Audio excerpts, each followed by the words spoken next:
Hello friends, welcome to my channel. मेरा नाम है पंकज एंड आज के इस वीडियो में हम मंडे यानी 7 सितंबर के लिए ट्रेडिंग आइडियाज डिस्कस करते हैं। पिछले 2 दिनों से एक टॉपिक बहुत ही डिस्कस हो रहा है और वो है कि क्या अब मार्केट में क्रैश हो सकता है।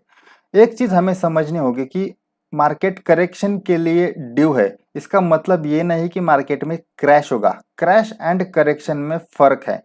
करेक्शन कब होता है? जब भी एक रैली होती है तो उसके बाद एक हेल्दी करेक्शन होता ही है। फिलहाल मार्केट में बहुत ही बड़ी रैली हो गई है। 7,500 का लो लगाने के बाद मार्केट अभी लगभग 12,000 तक आया है। तो अब एक हेल्दी करेक्शन डेफिनेटली बनता है, बट इसका मतलब ये नहीं कि क्रैश होगा। क्रैश कब होता है? जब अनसर्टन सिचुएशन क्रिएट हो। लाइक मार्च के महीने में कोविड की वजह से जो अनसर्टेन सिचुएशन क्रिएट हुई थी कि कोविड का एग्जैक्ट इम्पैक्ट क्या होगा, उसका अंदाजा तब नहीं आ रहा था, तो मार्केट पैनिक हुआ एंड देन क्रैश हुआ। बट अब ऐसी सिचुएशन नहीं है। अब पता है कि कोविड के साथ भी हम लाइफ जी सकते हैं, भले ही केसेस बड़े हैं, बट अभी वैक्सीन पे काम चालू है। आने वाले महीनों में वैक्सीन भी आएगी तो सभी बिजनेसेस फिर 100% कैपेसिटी से चालू हो गए। तो अब सिचुएशन कंपेरेटिवली नॉर्मल है, कंट्रोल में है। भले ही केसेस बढ़े तो वैक्सीन आने के बाद और कॉन्फिडेंस आएगा, तो इसलिए मार्केट रिकवर हुआ। अब अनसर्टेन सिचुएशन नहीं है। अब क्रैश क्यों हो सकता है, उसकी एक ही पॉसिबिलिटी फिलहाल लग रही है। अगर in case war like situation create हो, इंडिया चाइना का टेंशन अगर बहुत ज़्यादा बढ़ गया, देन डेफिनेटली पॉसिबिलिटी है कि मार्केट में एक क्रैश हो सकता है, क्योंकि मार्केट करेक्शन के लिए ड्यू है। और उस टाइम पे जब ऐसी कोई न्यूज़ आती है देन थोड़ा सा बड़ा क्रैश होता है। मार्च में भी वैसे ही हुआ था, लाइफ टाइम हाई के आसपास था मार्केट एंड देन ये कोविड की न्यूज़ आ गई, देन एक बड़ा क्रैश हुआ।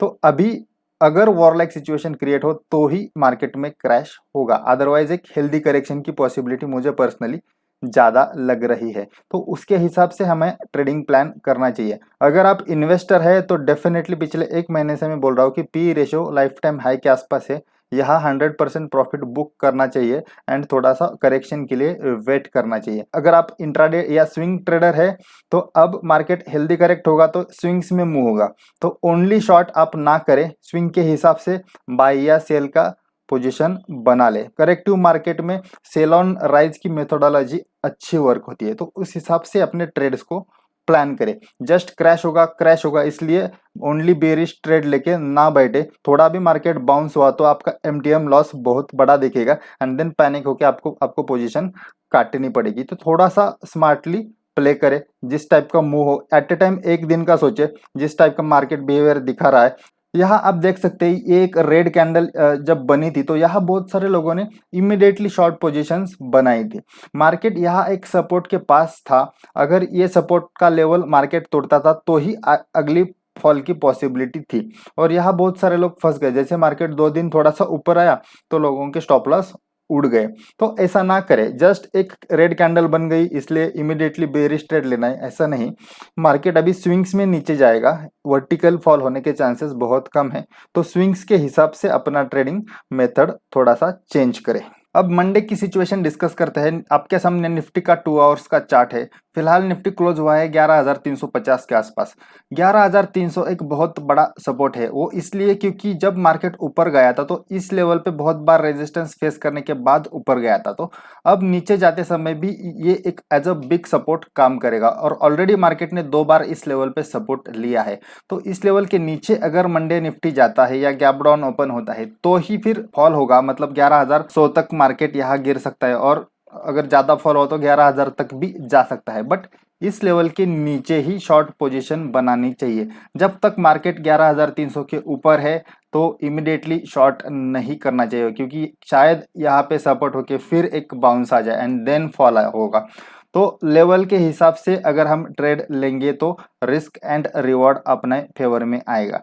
बट जस्ट अभी मार्केट थोड़ा निगेटिव लग रहा है तो इमीडिएटली शॉर्ट ना ले। बैंक निफ्टी का हम चार्ट देखते हैं, ये बैंक निफ्टी का आवरली चार्ट है। बैंक निफ्टी में प्रेशर थोड़ा ज्यादा है, बट बैंक निफ्टी भी एक बड़े सपोर्ट पे फिलहाल क्लोज हुआ है। 23,000 का एक बड़ा सपोर्ट है बैंक निफ्टी का।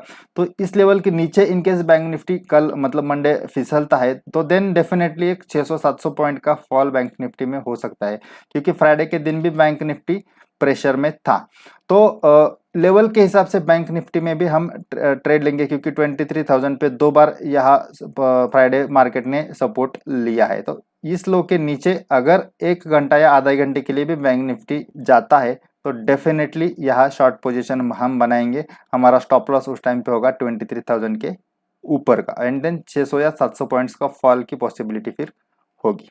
तो कंक्लूजन देखते हैं हम। चार्ट के हिसाब से निगेटिव बायस डेफिनेटली है, बट लेवल के हिसाब से हमें ट्रेड लेना है। पीसीआर भी बियरिश टर्न हुआ है फ्राइडे को, मतलब थर्सडे जो पीसीआर था 0.95 था निफ्टी का, अब 0.71 है, मतलब शॉर्ट्स कॉल शॉर्टिंग ज़्यादा हो गई है। पी रेशो तो ऑलरेडी ओवरबॉट है ही, थोड़ा सा कम हुआ है बट अभी भी हाईली ओवरबॉट है। इवेंट 2 इवेंट है, एक मोरेटोरियम का केस कंटिन्यू होगा अगले वीक में, एंड यूएस इलेक्शन का इम्पैक्ट अब दिखने लगा है। भले ही इलेक्शन है नवंबर में, बट अभी से कुछ कुछ न्यूज़ आना चालू हुआ है, तो उसके बेसिस पे भी इंडियन मार्केट में वोलेटिलिटी जरूर बढ़ेगी। तो ये न्यूज़ को भी हमें एक क्लोजली ट्रैक करना पड़ेगा, क्योंकि थर्सडे ओवरनाइट एक न्यूज़ आ गया एंड देन फ्राइडे उसका इम्पैक्ट हमें मार्केट में दिखा। तो इस टाइप की सिचुएशन अब हो गई, थोड़ा वोलेटिलिटी बढ़ सकती है नवंबर तक। तो हमारी स्ट्रैटेजी होनी चाहिए कि सेल बिलो 11,300। इनकेस यहाँ मार्केट सपोर्ट लेता है तो देन मार्केट को थोड़ा सा बाउंस होने दें, एंड देन बाउंस पे 11,450 500 के आसपास अगर मार्केट आता है तो वहाँ हम शॉर्ट कर सकते हैं 11,600 के आसपास का स्टॉप लॉस लगा के। बट इमिडिएटली यहाँ 11,300 के ऊपर ही शॉर्ट ना बनाए, 300 के नीचे मार्केट अगर टिकता है तो शॉर्ट पोजीशन हम बना सकते हैं। अब कुछ स्टॉक्स डिस्कस करते हैं। आपके सामने जुबिलेंट फूड का चार्ट है। हम जो स्टॉक्स यहाँ डिस्कस करते हैं वो एक पोटेंशियल कैंडिडेट होते हैं बुलिश या बेरिश मूवमेंट के लिए। लाइक अभी जुबिलेंट फूड अगर आप चार्ट पे देखेंगे तो एक स्ट्रॉन्ग बुलिश ट्रेंड में है, तो यहाँ बुलिश ट्रेंड कंटिन्यू होने के चांसेस है। तो ऐसा इसका मतलब ये नहीं कि आप इमीडिएटली मंडे जाके इसे बाय करें। मंडे ओपनिंग के बाद हमें देखना है कि क्या ये बुलिश टर्न हो रहा है, देन उसके बाद हम इसमें बुलिश ट्रेड इनिशिएट कर सकते हैं। इनकेस ये थोड़ा सा नीचे फिसलता है या निगेटिव टर्न होता है या साइडवेज में भी जाता है तो हम वेट करेंगे, जैसे ही बुलिश मूवमेंट स्टार्ट होगी तब इसमें एंट्री लेंगे। तो जो भी स्टॉक्स हम यहाँ डिस्कस करते हैं वो वॉच लिस्ट में रखें, और जब मूवमेंट स्टार्ट हो या अगर मैंने कुछ लेवल यहाँ डिस्कस किया हो उस लेवल के ऊपर या नीचे स्टॉक ट्रेड करे देन उसमें आप एंट्री ले सकते हैं, बट इमीडिएटली एंट्री ना ले। तो जुबिलेंट फूड जैसे मैंने बोला बुलिश है, इसमें हम बुलिश एंट्री ले सकते हैं, इसे बुलिश वॉच लिस्ट में रखें, बट जब मूवमेंट स्टार्ट हो तभी हमें एंट्री लेनी है। अगला स्टॉक है एल&टी। ये एल&टी थोड़ा सा प्रेशर में लग रहा है, यहाँ 2 बार इसने सपोर्ट लिया है। अगर 940 के नीचे एल&टी फिसलता है तो देन डेफिनेटली 900 तक इसमें फॉल हो सकता है। तो एल&टी को बेरिश वॉच लिस्ट में रखे, प्रेशर लग रहा है स्टॉक में तो डेफिनेटली गिरावट होने के चांसेस है, but short below 940 only. Reliance का चार्ट डिस्कस करते हैं। एक्चुअली रिलायंस अभी एक साइडवेज रेंज में ही है। यहाँ से एग्जैक्टली समझ में नहीं आ रहा है कि क्या बुलिश ब्रेकआउट होगा या बेरिश होगा, और रिलायंस को इसलिए हमें वॉच करना है कि क्योंकि निफ्टी फिर रिलायंस के हिसाब से मूव होगा। रिलायंस एक हैवीवेट स्टॉक है। थोड़ा सा पिछले कुछ दिनों में स्टॉक में प्रेशर दिख रहा है, बट फिर भी स्टॉक उतना नहीं गिरा। इन केस यहाँ 2050 के नीचे स्टॉक फिसलता है तो एक इमीडिएट सपोर्ट है 2000 का, ये भी सपोर्ट टूटता है तो देन रिलायंस में एक बड़ा करेक्शन होगा। बट ये 2 लेवल्स हमें क्लोजली वॉच करने होंगे। जब तक ये 2 लेवल्स के ऊपर स्टॉक है उसे हम करेक्शन या फॉल नहीं मानेंगे। तो रिलायंस को वॉच करें अगले कुछ दिनों के लिए। इमीडिएटली मंडे इसमें ट्रेड शायद ना भी मिले, बट अगले कुछ दिनों के लिए रिलायंस को डेफिनेटली वॉच करना चाहिए। मैं पर्सनली तो रिलायंस को डेली वॉच करता हूँ। नेक्स्ट चार्ट है श्रीराम ट्रांसपोर्ट फाइनेंस का। इस स्टॉक में भी गिरावट के बाद एक डोजी कैंडल्स बनी है, तो लग रहा है कि स्टॉक यहाँ ऑलरेडी एक लंबे समय के लिए स्टॉक कंसोलिडेट हुआ था, तो यहाँ से एक अपसाइड की मूवमेंट आने की पॉसिबिलिटी है। तो एक 40-50 पॉइंट की एटलीस्ट अपसाइड लग रही है, तो इसको बुलिश वॉच लिस्ट में रखें। इनकेस निफ्टी स्टेबल रहता है, मतलब ज़्यादा बेरिश नहीं टर्न होता है, तो डेफिनेटली यहाँ थोड़ा सा बड़ा अपसाइड भी आ सकता है। नेक्स्ट चार्ट है एक्सिस बैंक। आपको याद होगा लास्ट वीक में मैंने 2-3 बार एक्सिस बैंक को डिस्कस किया था कि 485 के लेवल के नीचे अगर ये स्टॉक सस्टेन होता है तो इसमें बड़ा फॉल होगा। तो ऑलरेडी 455 तक इस स्टॉक में फॉल हुआ है, बट अभी भी इसमें सेलिंग प्रेशर लग रहा है, तो शायद फॉल कंटिन्यू हो। In case Nifty bank Nifty negative turn होते हैं तो देन ये स्टॉक 420, 25, 410 के लेवल के आसपास तक भी आ सकता है। तो डेफिनेटली एक्सिस बैंक को बियरिश वॉच लिस्ट में रखना चाहिए। इसके अलावा मैंने कोर्सेज के बारे में आपको हमेशा बताता हूँ कि मेरे कुछ फ्री एंड प्रीमियम कोर्सेस है। फ्री वाले कोर्सेस मेरे यूट्यूब पे है, इसकी अलग से प्लेलिस्ट है।